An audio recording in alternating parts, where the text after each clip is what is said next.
السلام علیکم ورحمۃ اللہ. اذان دے دیں.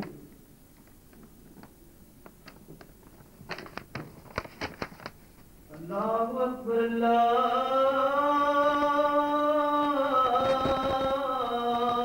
اکبر اللہ اکبر اللہ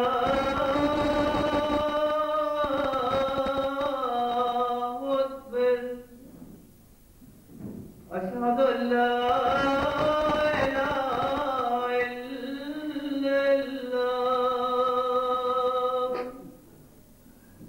أشهد أن لا إله إلا الله أشهد أن محمدا رسول الله أشهد أن محمدا رسول الله حي على الصلاة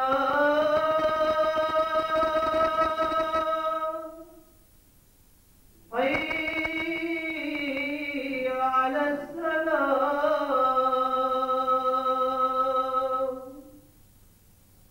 حي على الفلاح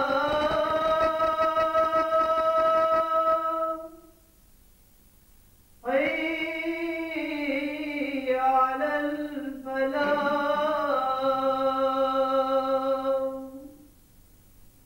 اللہ اکبر اللہ اکبر لا الہ الا اللہ. اشہد ان لا الہ الا اللہ وحدہ لا شریک لہ واشهد ان محمدا عبده ورسوله. اما بعد فاعوذ بالله من الشیطان الرجیم. بسم اللہ الرحمن الرحیم. الحمد للہ رب العالمین الرحمن الرحیم مالک یوم الدین. ایاک نعبد و ایاک نستعین.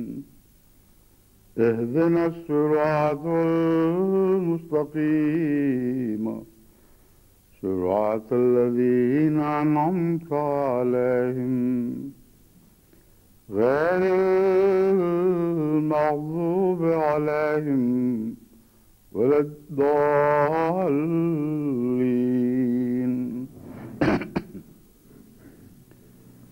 فبما رحمة من الله لنت لهم ولو كنت فظا غليظ القلب لانفضوا من حولك فاعف عنهم واستغفر لهم وشاورهم في الأمر فإذا عزمت فتوكل على الله إن الله يحب المتوكلين. إن ينصركم الله فلا غالب لكم وإن يخذلكم فمن ذا الذي ينصركم من بعده وعلى الله فليتوكل المؤمنون. سورہ آل عمران آیات 161 اور 160. ان آیات کا تعلق اسلام کے نظام شورا سے ہے اور اس کی بنیادی صفات اس میں ان آیات میں بیان فرمائی گئی ہیں۔ ذکر حضرت اقدس محمد رسول اللہ صلی اللہ علیہ وآلہ وسلم سے شروع ہوتا ہے اور اس رحمت کے ذکر سے جو خدا تعالیٰ نے آپ پر بطور خاص فرمائی۔ فبما رحمت من اللہ لنت لہم،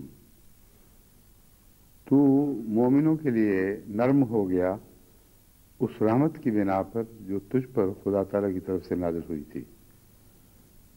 بس مجلس شورا کا آغاز اس رحمت سے فرمایا گیا ہے، یا نظام شورا کا آغاز اس رحمت سے فرمایا گیا ہے جو خدا کی طرف سے حضرت محمد رسول اللہ پر نازل ہوئی، اور مما رزقناہم ینفقون کے مضمون کے تابع آپ سے پھر وہ رحمت دوسرے بنی نوع انسان میں اس طرح جاری ہوئی کہ جو قریب تر تھا اس نے سب سے زیادہ فیض پایا، ورنہ رحمت للمومنین کا مضمون بتا رہا ہے کہ آپ کی رحمت محض صحابہ کے لیے خاص نہیں تھی، تمام بنی نوع انسان کے لیے تھی، جیسا کہ اللہ کی رحمت سب بنی نوع انسان کے لیے ہے، بلکہ ہر مخلوق پر حاوی ہے۔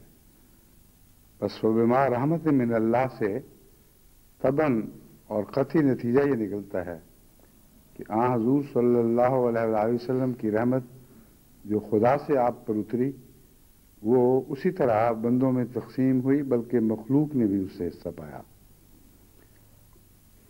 اور یہ وہ رحمت ہے جو بنی نوع انسان کو ایک ہاتھ پر جمع کرنے کے لیے ضروری ہے، ورنہ کوئی نظام بنی نوع انسان کو ایک ہاتھ پر جمع نہیں کر سکتا۔ یہ مرکزی نقطہ ہے جو بہت ہی قابل توجہ ہے، اور اگر یہ رحمت نہ ہو جو بندوں کو آپس میں باندھے، ان کا کوئی نظام شورا بھی فائدہ مند نظام شورا نہیں ہو سکتا۔ اگر نفرتوں سے دل پھٹے ہوئے ہوں اور ایک نیشنل اسمبلی کی چھت کے نیچے وہ شورا کی خاطر مشوروں کے لیے اکٹھے ہو جائیں تو جوتیوں میں دال تو بڑھ سکتی ہے، مگر فائدے کی چیزیں رونما نہیں ہو سکتی۔ بس قرآن کریم کی تعلیم دیکھیں کیسی کامل ہے اور کیسی پر حکمت اور کتنی گہری اور کتنی باہم مربوط ہے۔ ذکر رحمت کا چلا ہے، بات شورا پہ ختم فرماتا ہے، کیونکہ یہ بنیادی شرطوں میں سے ایک شرط ہے۔ کوئی انسان جو رحمت سے عاری ہو یا اپنے بھائی کے لیے اس کا دل محبت سے خالی ہو، وہ نہ مشورہ لینے کا اہل ہوتا ہے نہ مشورہ دینے کا اہل ہوتا ہے۔ چنانچہ آن حضرت صلی اللہ علیہ وآلہ وسلم نے ایک موقع پر فرمایا کہ مشاورت کے لفظ بولا ہے یا شورا کا بالامانت، کہ شورا یا مشاورت یعنی ایک دوسرے سے باہمی مشورہ کرنا ایک امانت ہے، اور جس سے مشورہ کیا جائے اس کا فرض ہے کہ بین ہی وہی بیان کرے جو اس کے نزدیک مشورہ لینے کے والے کے لیے بہتر ہے، اور اپنے مفاد کی خاطر نہیں بلکہ مشورہ کرنے والے کے مفاد کی خاطر مشورہ دے، اور جب وہ مشورہ طلب کرے گا تو اس سے بھی بین ہی یہی سلوک ہوگا۔ بس یہ بات آپس کے تعلقات میں ہی نپ سکتی ہے، ورنہ ناممکن ہے۔ ورنہ اگر آپس میں محبت نہ ہو، ایک دوسرے کے بدخواہ لوگ ہوں، تو جب بھی مشورہ مانگا جاتا ہے کوئی چکر والا مشورہ دیا جاتا ہے تاکہ اس سے مشورہ لینے والا تباہ ہو جائے۔ اور دنیا کا نظام شورا اگر بین ہی ایسا نہیں، تب بھی اس میں فساد کی راہیں اتنی زیادہ ہیں کہ کوئی ایک نظام شورا بھی نہیں جس کے متعلق ہم یہ کہہ سکیں کہ وہاں ہر مشورہ دینے والا امین ہوتا ہے، بلکہ وہ نظام شورا جو پارٹیوں میں تقسیم ہو چکا ہو، اس میں مخالفت برائے مخالفت، پارٹی کی تائید یا پارٹی کی مخالفت کی وجہ سے ایک ایسا روزمرہ کا دستور بن جاتا ہے کہ اس سے ہٹنے والا قوم کا یا اس پارٹی کا بے وفا سمجھا جاتا ہے۔ ابھی انگلستان کی پارلیمنٹ میں بھی ایسے واقعات ہوئے، ایک پرانے کنزرویٹو ممبر نے کسی اختلاف کی وجہ سے جس کو اس نے اصولی اختلاف قرار دیا، پارٹی سے علیحدگی کا اعلان کیا اور بہت شور پڑا اس پر، اور ان کی اپنی کانسٹیٹیوشن میں بھی ان کے خلاف مخالفت میں آوازیں اٹھائی گئیں، مگر یہ ضرور ہے کہ ان کا حق ضرور تسلیم کیا گیا۔ چھوٹے اور غریب ملکوں میں تو حق کے ساتھ ایسا حق استعمال کرنے والا بھی مارا جاتا ہے، مگر بہرحال نظام ہے، نظام میں کجی ہے، اور اس نظام کی روح سے الا ماشاء اللہ، جیسا کہ میں نے مثال دی ہے، خواہ انسان حق سمجھے یا نہ سمجھے، پارٹی کی وفاداری کا تقاضا یہ ہے کہ پارٹی کے ساتھ رہیں، اور اسلامی نظام میں پارٹی کا وجود ہی کوئی نہیں ہے، اور پارٹی کا وجود مٹنا اپنی ذات میں ایک بہت بڑی رحمت ہے، کیونکہ ہر شخص اپنے نفس کی خاطر نہیں بلکہ اپنے نفس کو اس بات کا پابند کرتا ہے کہ محض اللہ کی خاطر فیصلہ کرنا ہے، محض اللہ کی خاطر مشورہ دینا ہے۔ یہ اصولاً تو بات ٹھیک ہے، مگر چل نہیں سکتی جب تک کہ رحمت کا مضمون اس کے ساتھ شامل نہ ہو۔ اس کا قطعی ثبوت قرآن کریم کی یہ آیت اس رنگ میں پیش کرتی ہے کہ تمہارے قومی معاملات میں جو باہمی محبتیں اور باہمی ربط کے سلسلے جاری ہوں گے، ان کی بنا عقلی نہیں ہے، ان کی بنا دلائل پر نہیں ہے، یہ جو قومی وحدت ہے محض رحمت کے نتیجے میں پیدا ہوتی ہے۔ اس سے بڑا اس کا ثبوت نہیں ہو سکتا کہ فرمایا لو کنت فظا غلیظ القلب لانفضوا من حولک، کہ اے محمد تیرے جیسا کامل فہم والا انسان، اولو الالباب کا سردار، تو بھی ان کو اکٹھا نہیں کر سکتا تھا اگر رحمت سے خالی ہوتا۔ بس عقل کبھی بھی قوموں کو اکٹھا باندھ نہیں سکتی، تدبیریں کبھی قوموں کو اکٹھا نہیں رکھ سکتی۔ ایک مرکز پر جمع ہونا رحمت سے تعلق رکھتا ہے، باہمی محبت اور پیار اور ایک دوسرے کا ادب، ایک دوسرے کا خیال، ایک دوسرے کے مفادات کو اپنے مفاد سمجھنا، یہ سب رحمت کے تقاضے ہیں جن کے نتیجے میں قومی وحدت ظہور میں آتی ہے۔ بس فرمایا فبما رحمت من اللہ لنت لہم، تجھ پر جو خدا کی رحمت ہے وہ تو اتنی ہے کہ اسی رحمت کا ایک طبی تقاضا تھا کہ تو ان کے لیے نرم پڑ گیا۔ حضرت صلی اللہ علیہ وآلہ وسلم کو یہ کیوں فرمایا کہ رحمت کی وجہ سے تو نرم پڑا ہے؟ وجہ یہ ہے کہ جہاں ایبسولوٹ لیڈرشپ ہو وہاں متاحت کے لیے نرمی رفتہ رفتہ غائب ہونی شروع ہو جاتی ہے، سوائے اس کے کہ اللہ کا حوالہ ہمیشہ پیش نظر رہے۔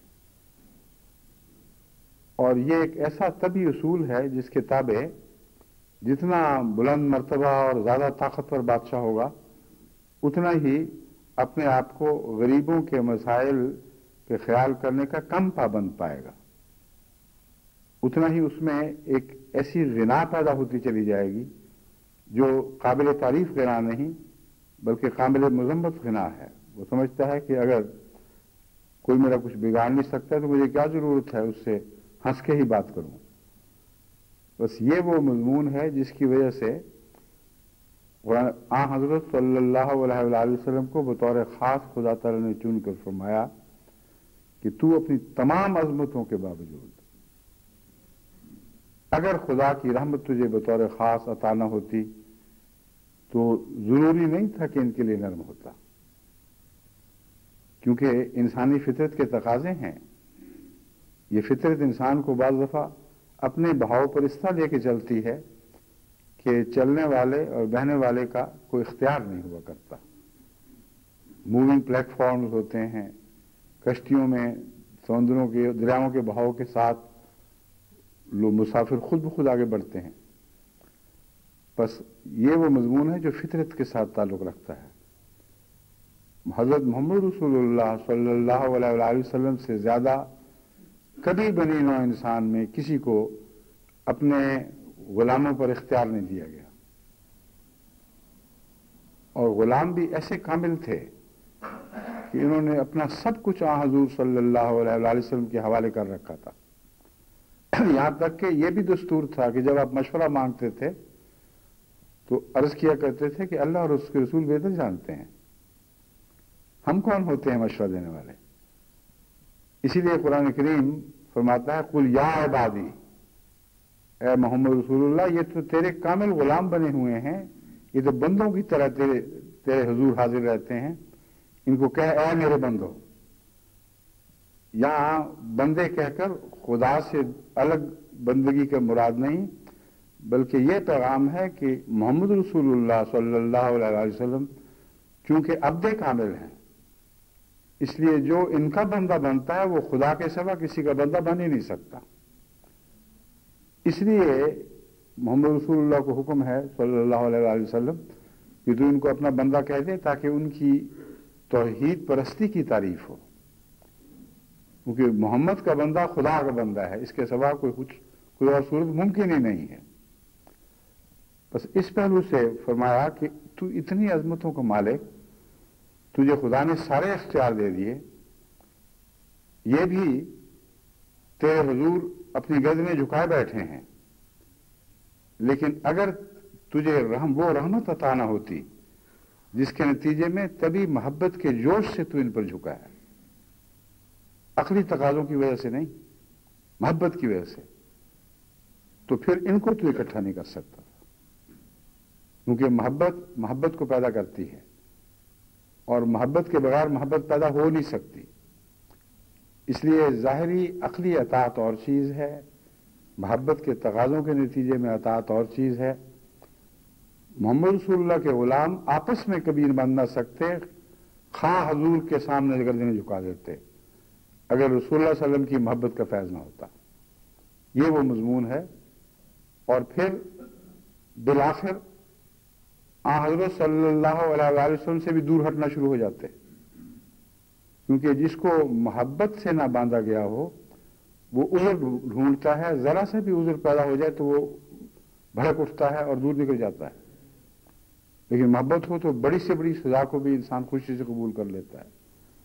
محبت ہو تو بڑی سے بڑی سختی بھی دل پر اتنی ناگوار نہیں گزرتی کہ انسان کا دل اپنے محبت کے رشتے توڑ کر الگ ہو جائے۔ کچھ دیر غم کی حالت رہے گی مگر پھر رہے گا وہیں کہ وہیں، اس سے دور ہٹ نہیں سکتا۔ یہ جو کشش ثقل ہے یہ بھی تو محبت ہی ہے، اس کے سوا اس کی اور کوئی طاقت نہیں۔ امر واقعہ یہ ہے کہ محبت دنیا کی ہر طاقت سے بڑھ کر طاقت ہے۔ چنانچہ کشش ثقل کا راز سائنسدان اتنی ترقی اور غور و فکر کے باوجود بھی آج تک حقیقت میں سمجھ نہیں سکے، اور جو زیادہ دانشور ہیں اور حق پرست ہیں وہ تسلیم کرتے ہیں کہ ہمیں اس کی سمجھ نہیں آئی۔ مجھے یاد ہے ایک دفعہ ڈاکٹر عبدالسلام صاحب سے گفتگو کے دوران، وہ جانتے ہیں جنہوں نے 4 بنیادی طاقتوں کو آپس میں ملانے کے لیے 2 کا راز سمجھ گیا اور 4 کی بجائے 3 طاقتیں رہ گئی ہیں جن کے متعلق رشتے ڈھونڈے جا رہے ہیں، کن رشتوں سے ان کو باہم ملا کر ایک بنایا جائے۔ لیکن آخری طاقت کشش ثقل کی ہے۔ کشش ثقل کی طاقت اتنی مشکل ہے سمجھنے کے لحاظ سے کہ حساب بیکار ہو جاتے ہیں، کچھ سمجھ نہیں آتی کہ اس کو کس طرح ظاہر کیا جائے کہ طاقت ہے کیا چیز۔ جس قوت کے ساتھ زمین ہر چیز کو اپنے گرد سمیٹے ہوئے ہے، جو انرجی خرچ ہو رہی ہے اس پر، وہ اتنی بھی نہیں کہ ایک انسان اپنے ہاتھ میں کسی وزن کو اٹھائے تو اس پر جو خرچ ہوتی ہے اتنی ہو، چونکہ محبت دونوں طرف ہے۔ زمین جن چیزوں کو کھینچ رہی ہے وہ چیزیں زمین کی طرف کھینچتی چلی آ رہی ہیں، اس لیے محبت کے مضمون کو سمجھے بغیر یہ سائنس کا مضمون حل ہو ہی نہیں سکتا۔ بس اللہ تعالیٰ نے بھی محبت کے کرشمے سے تمام کائنات کو آپس کے بندھنوں میں باندھا ہے، اور اسی محبت کے نتیجے میں پھر دوسری طاقتیں پیدا ہوتی ہیں۔ مثلا بجلی کی طاقت ہے، الیکٹریسٹی ہے، یہ کشش ثقل کی براہ راست مرہون منت ہے۔ اگر کشش ثقل نہ ہو تو کوئی چیز اوپر اٹھ کے نیچے نہیں گرے گی تو طاقت نہیں پیدا کرے گی. اور بہت سے بارش کا پانی جب گرتا ہے تو پھر اس سے بجلی بنتی ہے. وہ گرتا کیوں ہے؟ کشش ثقل کی وجہ سے گرتا ہے. لیکن یہ مضمون بہت تفصیلی ہے، اس کی بحث میں نہیں میں جاؤں گا. میں یہ بتانا چاہتا ہوں کہ رحمت کا جو ذکر ہے یہ سب سے بنیادی طاقت ہے جس سے آگے سب طاقتیں پھوٹتی ہیں. اور حضرت صلی اللہ علیہ وسلم ایک ہی نبی ہیں جن کو رحمت للعالمین قرار دیا گیا ہے، ورنہ دنیا کی تمام کتب کا آپ مطالعہ کر لیں، کہیں بھی کسی نبی کو رحمت للعالمین قرار نہیں دیا. قوموں کے لیے رحمت تو پیدا ہوئے لیکن عالمین کے لیے ایک ہی نبی تھا جسے رحمت کا مصدر بنا کر بھیجا گیا. اور یہی رحمت ہے جس کو شورا کی بنا بنایا گیا ہے، شورا کی بنا قرار دیا گیا ہے. اگر رحمت کے بغیر محض عقل کے بندھن ایک قوم کو باندھے ہوئے ہوں تو ان کے مشوروں میں سچا تقوی اور دیانت پیدا ہو ہی نہیں سکتے. اس کے لیے رحمت اس لیے ضروری ہے کہ اگر آپ کو کسی سے محبت ہو اور وہ آپ سے پوچھے کہ رستہ کون سا ہے تو آپ بے اختیار ہیں. آپ کی دیانت کی بحث نہیں ہے، آپ کی محبت کی بحث ہے. آپ اسے ضرور صحیح راستہ بتائیں گے، غلط رستے پر ڈال سکتے ہی نہیں. ایک ماں اپنے بچے کو غلط مشورہ دے نہیں سکتی. لا علمی اور جہالت کی اور بات ہے، مگر جہاں تک اس کی تمام تر کوشش کا تعلق ہے وہ سچا مشورہ ہی دے گی. بس مشوروں میں سچائی کے پیدا ہونے کے لیے رحمت ضروری ہے، ورنہ مشوروں میں سچائی پیدا نہیں ہو سکتی. اگر مشورے سچائی سے آ رہی ہوں تو ان میں طاقت پیدا نہیں ہوتی. تو جس طرح کشش ثقل پر آپ غور کریں تو تمام تر طاقتیں بالآخر اسی کشش کے مرہون منت بنتی ہیں. اسی طرح محبت ہی کی مرہون منت تمام انسانی تعلقات ہیں اگر وہ صحیح ہیں، اور اسی کے تصرف کے نتیجے میں پھر نئی نئی طاقتیں وجود میں آتی ہیں، نئے نئے تعلقات ابھرتے ہیں. بس مجلس شورا جو اس وقت ربوہ میں ہو رہی ہے ان کو میں سمجھا رہا ہوں کہ یہ وہ شورا کا مضمون ہے جسے وہ ہرگز کبھی نظر انداز نہ کریں، اور ان کے حوالے سے تمام دنیا کی جماعتیں بھی اس بات کو سمجھیں. وہ لوگ جو کسی عہدیدار کا انعام لے کر اس کمرے میں داخل ہوتے ہیں جہاں مومن مشورے کے لیے بیٹھے ہیں، وہ دودھ میں زہر گھولنے کی خاطر آتے ہیں. وہ حقیقت میں اس بات کے اہل نہیں ہیں کہ اس جگہ داخل ہو سکیں. وہاں محض رحمت والے لوگوں کا کام ہے. رحمت کے نتیجے میں ہی شورا کا نظام بنتا ہے، رحمت کے نتیجے ہی میں یہ نظام زندہ اور دائم ہو سکتا ہے، ورنہ نہیں. بس سب سے اہم مشورہ اس آیت کے منطوق کے پیش نظر اہل ربوہ میں جو پاکستان کی مجلس شورا ہو رہی ہے ان کو میرا یہی ہے کہ اپنے دلوں کو ٹٹولیں. کیا ان سب بھائیوں سے آپ کا باہمی محبت کا تعلق ہے، یا کچھ کی رائے آپ کو بری لگتی ہے؟ کچھ ایسے بھی ہیں جو تقریر کے لیے آتے ہیں تو آپ بل کھاتے ہیں اور سوچتے ہیں کہ اس کی دلائل کا کیا توڑ کروں. اگر یہ ہے تو جہاں جہاں ہے وہاں وہاں مجلس شورا کے نظام میں رکھنا پیدا ہو گیا ہے. بس اگر تعلقات بگڑے ہوئے بھی ہوں تو خدا کی خاطر ایسے موقع پر جبکہ خدا کے نام پر مشورے کے لیے بلایا جائے اپنے بگڑے ہوئے تعلقات کو باہر پھینک کر آئیں. اور اگر ایسا کریں گے اور خدا کی خاطر ایسا کریں گے تو باہر نکل کر بھی آپ کا دل ان کو پھر اٹھانے کو نہیں چاہے گا. وہ مکروہ مردہ صورتیں دکھائی دیں گے، اور حقیقت میں ایک نیکی دوسری نیکی کو ضرور پیدا کرتی ہے. بس اللہ کی خاطر اپنے دلوں کو باہمی رنجشوں سے پاک کریں، اور ساری دنیا میں نظام جماعت کی بنا چونکہ شورا پر رکھی گئی ہے، اور شورا کا خلیفہ وقت سے وہ رابطہ ہے جو قرآن نے محمد رسول اللہ کا مومنوں کی جماعت سے قائم فرمایا تھا، اور وہی رابطہ ہے جو زندہ رکھنے کے لائق ہے، ورنہ کوئی رابطہ زندہ رکھنے کے لائق نہیں۔ اسی رابطے کے نتیجے میں جماعت کو تقویت نصیب ہوگی، اسی رابطے کے نتیجے میں جماعت کو وحدت نصیب ہوگی، اسی رابطے کے نتیجے میں جماعت کو سرخروئی عطا ہوگی، اسی رابطے کے نتیجے میں جماعت اپنے مسائل پر ایسے غور کرے گی کہ دنیا بھر کی بڑی سے بڑی طاقتیں بھی اس قسم کے پاکیزہ غور سے محروم ہوں گی، اور اس چھوٹی سی جماعت کو اللہ تعالیٰ یہ سعادت نصیب فرمائے گا، جیسا کہ ہمیشہ فرماتا رہا ہے۔ تو پہلا نقطہ حکمت کا یہ ہے کہ مشوروں سے پہلے اپنے دلوں میں نرمی پیدا کیا کریں اور رحمت کا نمونہ دکھائیں۔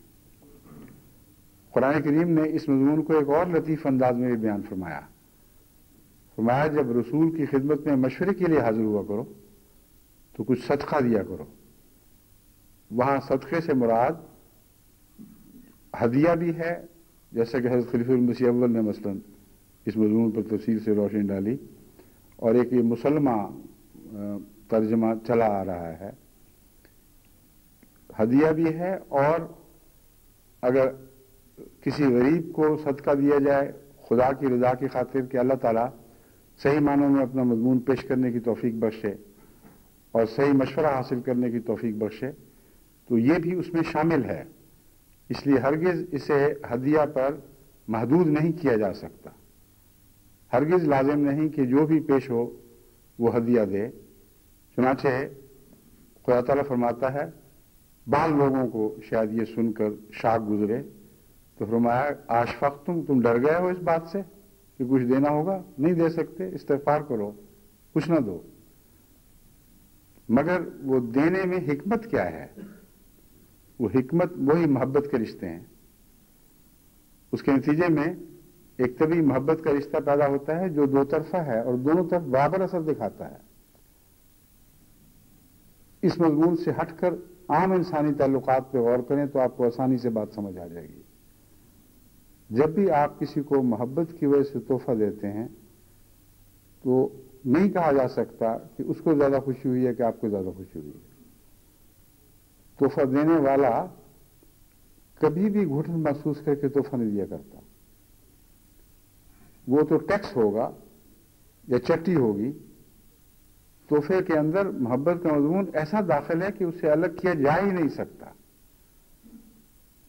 بس یہ خیال کہ جو تحفہ دیتا ہے وہ دوسرے کو خوش کرتا ہے، یہ بالکل سادہ بچگانہ خیال ہے۔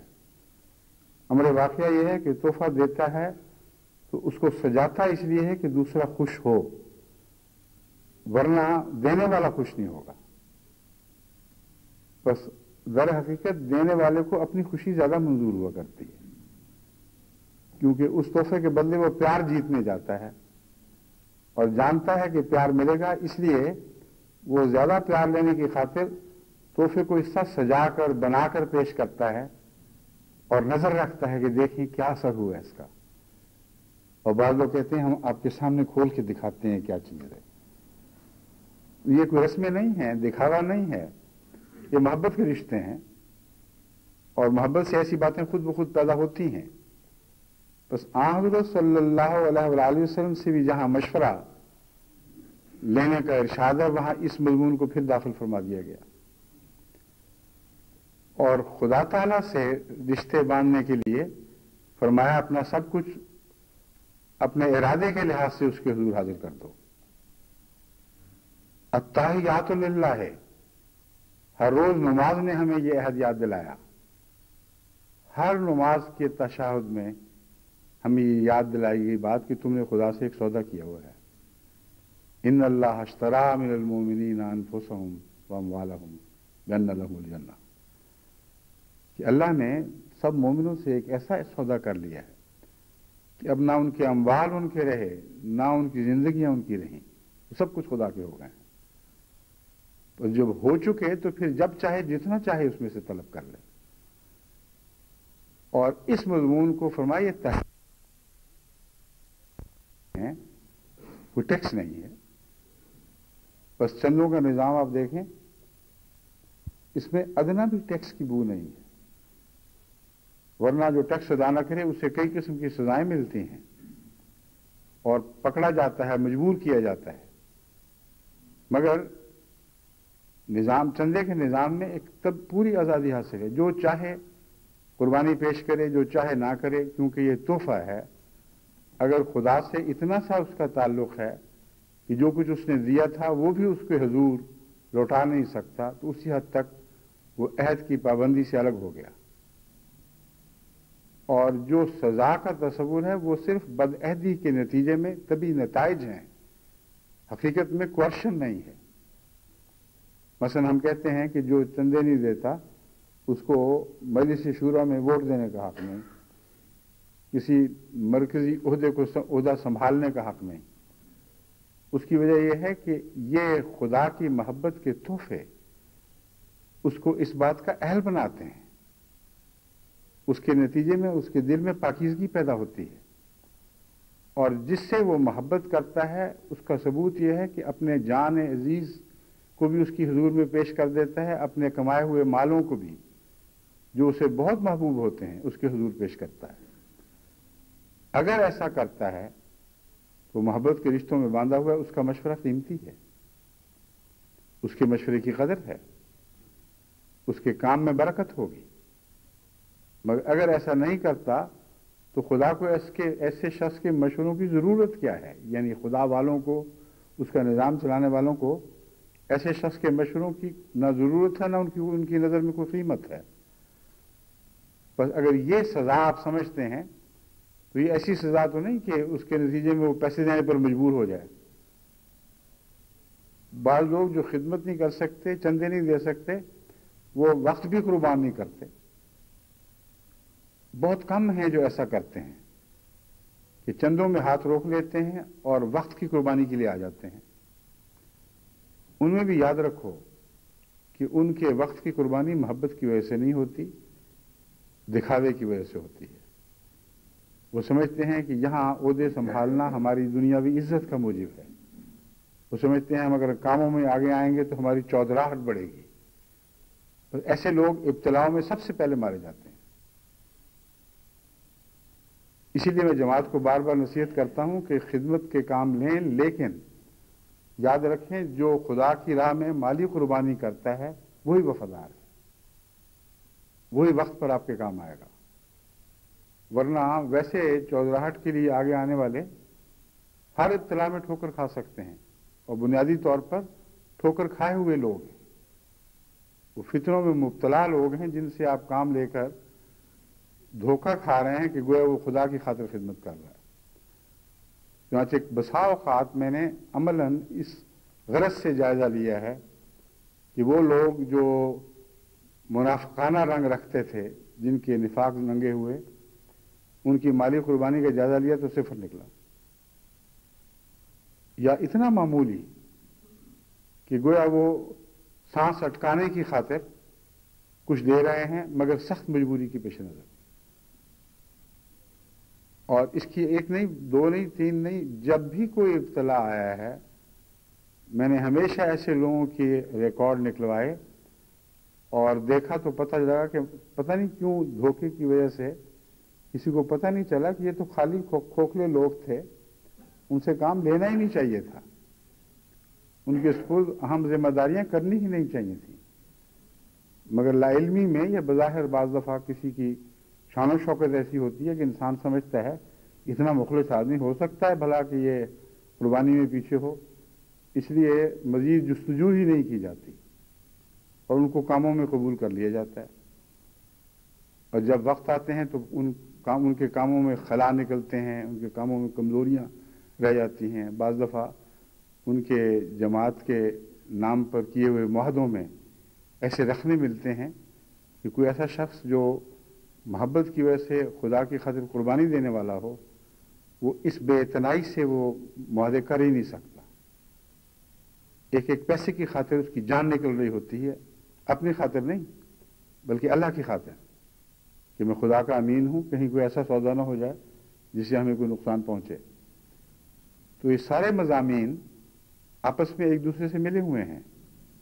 بس شورا کے لیے دوسرا مشورہ یہ ہے اور بڑا اہم ہے کہ جو خدا کی خاطر قربانیاں دینے والے ہیں ان کو آگے لایا کریں، اور اپنی سوچوں میں اس مضمون کو داخل کریں ہمیشہ کہ انتخاب کرتے وقت محض ظاہری طور پر اچھے سمجھدار لوگ آپ کے پیش نظر نہ رہیں، یہ دیکھا کریں کہ ان میں ٹھوس خدمت کرنے والا، تقویٰ سے مشورہ دینے والا کون ہے، اور کس کا سب کچھ خدا کے لیے حاضر رہتا ہے۔ وہ غریب ہو یا امیر ہو، کالا ہو یا گورا ہو، یہ بحثیں بالکل بے تعلق ہیں۔ بس جو خدا کو تحفے دیتا ہے، جس کے التحیات للہ خدا کے حضور اس کا ایک تعلق قائم کرتے ہیں، وہ زیادہ اہل ہے کہ وہ مشورے دے۔ اس مجلس شورا میں انتخاب کے وقت جانی اور مالی قربانیاں دونوں ہی پیش نظر رہنے چاہیے، اور عادتاً اس کا مزاج دیکھنا چاہیے کہ یہ عبد بن چکا ہے کہ نہیں۔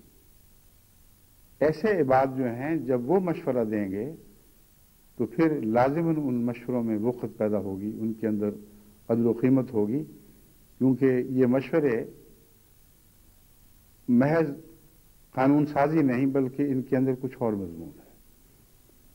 اب بقیہ نصیحتوں سے پہلے میں اس مضمون کو آگے بڑھاتا ہوں۔ یہ مشورے ہیں کیا، ان کی حیثیت کیا ہے؟ فرمایا فاعف عنہم واستغفر لہم۔ یہ لوگ جو ہیں جن سے تجھے پیار ہے، تیرا دل ان پر جھکا ہوا ہے، کیونکہ تو نے خدا کی رحمت سے حصہ پایا، ایسا حصہ پایا کہ کبھی کسی اور نے نہیں پایا۔ تو تمام وہ عالم جو خدا کی مخلوق ہے، جو خدا کی رحمت سے کسی نہ کسی رنگ میں حصہ پاتا ہے، وہ سارا عالم تیری رحمت کے تابع کر دیا گیا۔ بس ان سے وہ سلوک کر جو اللہ تعالیٰ اپنے پاک اور اپنے پیارے بندوں سے کرتا ہے، خواہ وہ گناہگار بھی ہوں۔ فاعف عنہم واستغفر لہم، ان کو بخش دے، ان کے لیے بخشش طلب کر، ان سے عفو کا سلوک کر اور ان کے لیے بخشش طلب کر۔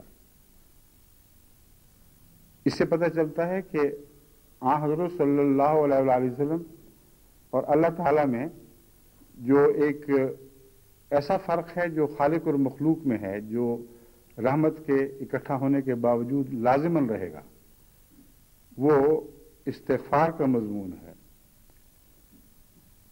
جو خدا کے گناہ ہوتے ہیں ان کو نبی بخش نہیں سکتا۔ نبی اپنے خلاف باتوں کو نظر انداز فرما دیا کرتا ہے۔ فاعف عنہم کا مطلب ہے ان سے جو کمزوریاں لاحق ہوتی ہیں جہاں تک ممکن ہو نظر پھیر لیا کر، پرواہ نہ کیا کر، کیونکہ پرواہ جب پیار ہو تو ایسا ہوتا رہتا ہے۔ ایک ماں کا محبوب بچہ ہو، اس سے برتن ٹوٹ بھی جائے تو ماں دوسری طرف دیکھ لیتی ہے۔ کوئی اور کام ایسا سرزد ہو جائے جسے بعض دوسرے کبھی نظر انداز نہیں کر سکتے، جان بوجھ کر وہ غفلت دکھاتی ہے کہ گویا کچھ بھی نہیں ہوا۔ تو یہ حصہ حضرت محمد رسول اللہ کا ہے۔ اس معاملے میں کوئی مابین امتیاز بندے اور خدا کے درمیان نہیں۔ فرمایا تجھے محبت ہے، ہم جانتے ہیں تجھے ان سے پیار ہے، تو ان پر جھک گیا ہے۔ لنتا لہم بہت ہی عظیم مضمون ہے، تیرا دل نرم پڑ چکا ہے ان کے لیے، تو ان پر اس طرح بچھا جا رہا ہے جیسے ماں بچے پر بچھتی ہے۔ اس لیے عفو کی حد تک جہاں تک ممکن ہے سن سلوک کر، لیکن ان سے ایسی غلطیاں بھی ہو سکتی ہیں جو خدا کو ناراض کر دیں۔ بس ہمیشہ ان کے لیے بخشش طلب کرتا رہے۔ وَشَاوِرْهُمْ فِي الْأَمْرِ، اب باری آئی ہے شورا کی۔ وہ لوگ جن سے ایسا پیار ہو، جن کی اس طرح تربیت کی جا رہی ہو، جن کے لیے دعائیں مانگی جا رہی ہوں، جن کی کمزوریوں سے جہاں تک ممکن ہے صرف نظر کیا جا رہا ہو، ان سے مشورہ مانگ۔ فی الامر، الامر کی ایک تعریف ہی کی گئی ہے اہم معاملات میں، ورنہ روزمرہ کی ہر بات میں تو مشورہ نہیں چل سکتا۔ فَإِذَا عَزَمْتَ فَتَوَكَّلْ عَلَى اللَّهِ، لیکن ان کے مشورے کی حیثیت مشورے ہی کی ہے، امر تیرے پاس ہے، خدا کی طرف سے تو مجاز بنایا گیا ہے۔ بس جب یہ مشورہ دے بیٹھیں تو فیصلہ ان کا نہیں تیرا چلے گا۔ فیضا عزم تھا، بس جب تو ایک فیصلہ کر لے فتوکل علی اللہ، تو توکل پھر اللہ پر کرنا ہے، ان پر نہیں کرنا۔ ان پر توکل نہیں کرنا، اللہ پر توکل کرنا ہے۔ اس میں ایک اور مضمون ہے جو اس لباس میں لپٹا ہوا ہے، ان الفاظ کے لباس میں لپٹا ہوا ہے، وہ یہ ہے کہ جس نے آخری فیصلہ کرنا ہے وہ پابند تو نہیں کہ بات مانیں، وہ یہ بھی ہو سکتا ہے کہ چند آدمیوں کی مان لے اور اکثر کی رد کر دے، یہ بھی ہو سکتا ہے کہ سب کی رد کر دے، مشورہ کرے اور کہے میں اس کو درست نہیں سمجھتا، جو کچھ تم نے کہا غلط ہے، میں اب فیصلہ کروں گا۔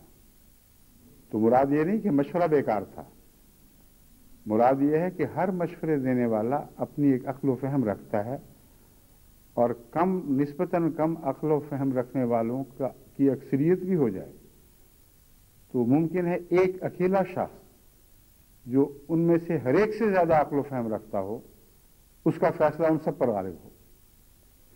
اس لیے بسا اوقات ایک عقل مند کی بات دوسرے نسبتاً کم عقل مندوں کی بات پر ہمیشہ حاوی ہو جاتی ہے، باوجود اس کے کہ کم عقل مندوں کی تعداد بہت زیادہ ہوتی ہے، اور یہ ایک طبی امر ہے، ایک حسابی امر ہے، اس میں کسی وہم و گمان وہم کا کوئی شائبہ تک نہیں، حقیقت ہے۔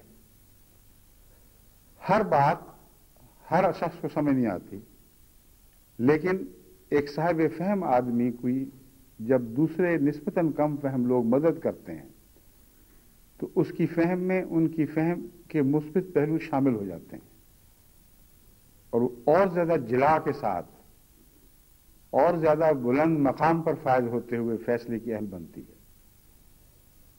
بس مشورہ بیکار نہیں ہے، یہ نہیں کہا گیا کہ چونکہ رسول اللہ صلی اللہ علیہ وسلم سب سے زیادہ صاحب عقل ہیں، سب سے زیادہ اولو الالباب میں ہے آپ کا مقام ہے، اس لیے آپ کو مشورے کی ضرورت نہیں۔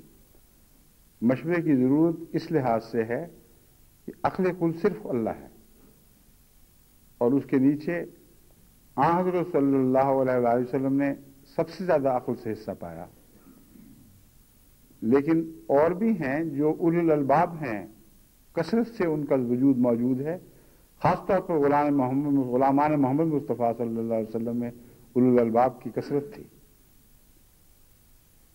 ان سے بھی پوچھو، ہو سکتا ہے بعض باتوں پر تمہاری نگاہ نہ پڑی ہو، یا بعض باتیں تمہیں معلوم نہ ہوں جو ان کو معلوم ہیں۔ اب یاد رکھیں، مشوروں میں صرف عقل کام نہیں کیا کرتی، علم کا بھی ایک تعلق ہے۔ وہ فیکٹس جو فیڈ کر رہے ہیں، ان فیکٹس کے مطابق کمپیوٹر فیصلہ کرتا ہے۔ کیسا ہی اعلیٰ کمپیوٹر کیوں نہ ہو، اگر اس میں بعض فیکٹس ڈالے ہی نہ گئے ہوں تو بعید نہیں کہ اس کا فیصلہ غلط نکلے۔ تو مشورے میں صرف عقل کا مقابلہ نہیں ہے، مجموعی علم کا بھی سوال اٹھتا ہے، اور عالم الغیب چونکہ صرف خدا ہے اور کوئی رسول بھی عالم الغیب نہیں، اس لیے تمام وہ اولو الالباب جن کی عقلیں تقویٰ کی وجہ سے سیکل کی جا چکی ہیں اور مختلف زاویوں سے مختلف باتوں کا علم رکھتے ہیں، وہ سب جب اکٹھے ہوں گے تو اپنے اپنے علم کو اپنی اپنی عقل کے ساتھ ملا کر کچھ باتیں پیش کریں گے۔ صاحب تقویٰ ہیں، اس لیے جان بوجھ کر کسی غلط بات کا سوال ہی پیدا نہیں ہوتا۔ اللہ سے محبت رکھتے ہیں، رسول سے محبت رکھتے ہیں، اس لیے جان بوجھ کر ان کو غلط رستے پر چلانے کا کوئی سوال ہی پیدا نہیں ہوتا۔ ان حالات میں مجلس شورا بنتی ہے اور مجلس شورا پر عمل ہوتا ہے، اور پھر جو بات کی جاتی ہے اس کے بعد جس کو مشورہ دیا جائے، یعنی محمد رسول اللہ کی بات ہو رہی ہے اس وقت، فرمایا کہ مشورے کا فیصلہ سننا ہے، فیصلہ تو نہیں کرنا ہے، اور چونکہ بعید نہیں کہ تیرا فیصلہ ان سب سے جدا ہو، اس لیے پھر خوف نہیں کرنا کہ اتنی کثرت ہے، رائے کو میں نے رد کر دیا ہے تو میرے فیصلے پر عمل کیسے ہوگا، کیسے میں کامیاب ہوں گا۔ فرمایا اللہ کی باتیں ہیں، اللہ ہی والی ہے، فتوکل علی اللہ۔ بس فیصلہ کرتے وقت ادنا خیال بھی اکثریت کا یا بندوں کا، اپنے مشیروں کا دل میں نہیں لانا،